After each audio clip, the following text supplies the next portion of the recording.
Memang nama saya Prima Agus Sembiring dengan NIM 123140119 dari Prodi Teknik Informatika ingin menjelaskan terkait tugas singling list yang sudah saya buat. Yang pertama ini menggunakan struktur node.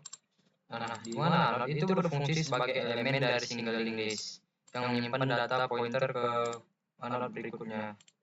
Nah, di sini juga si node ini memiliki dua komponen utama. Yang pertama data dan next.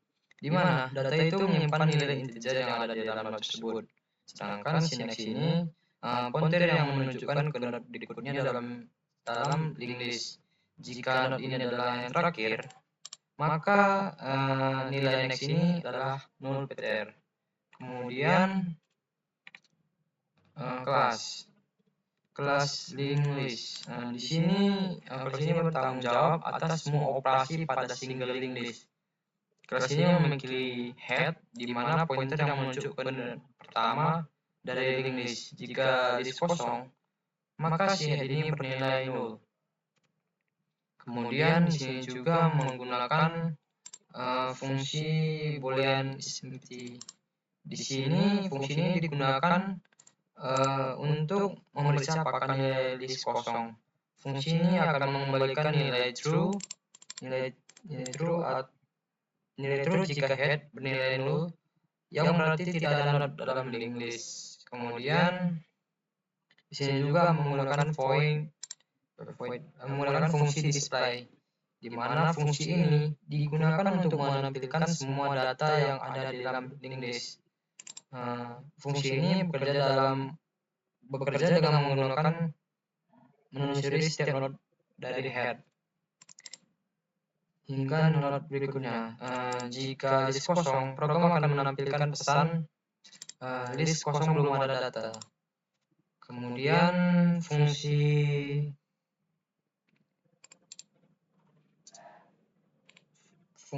insert first.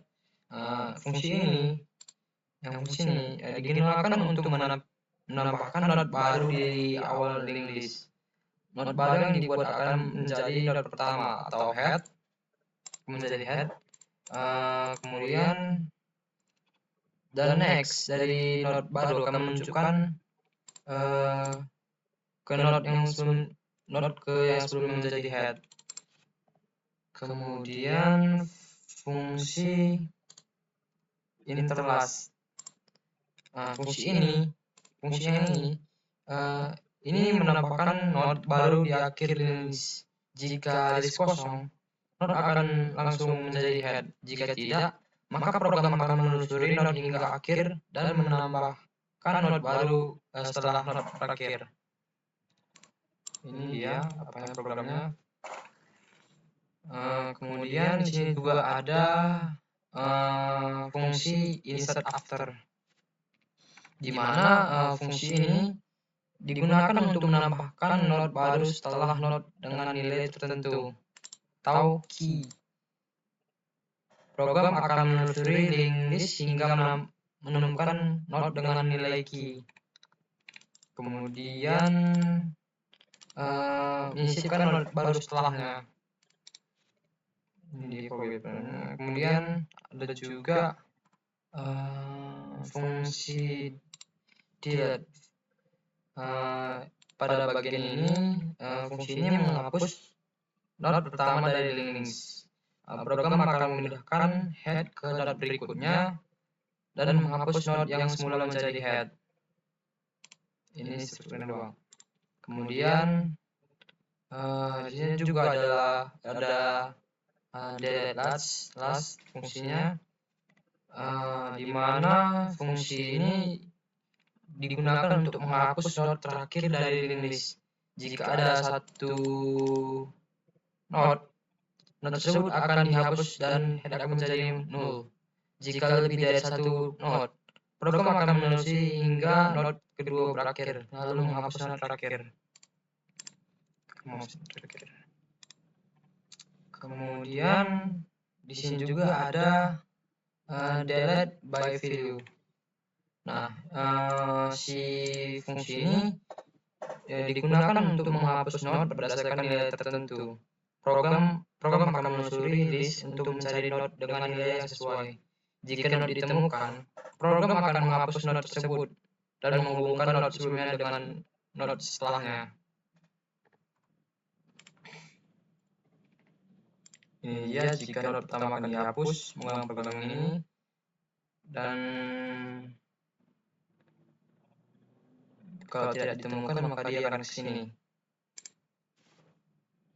Kemudian di sini ada fungsi main, di mana fungsi main ini mengolah interaksi dengan pengguna.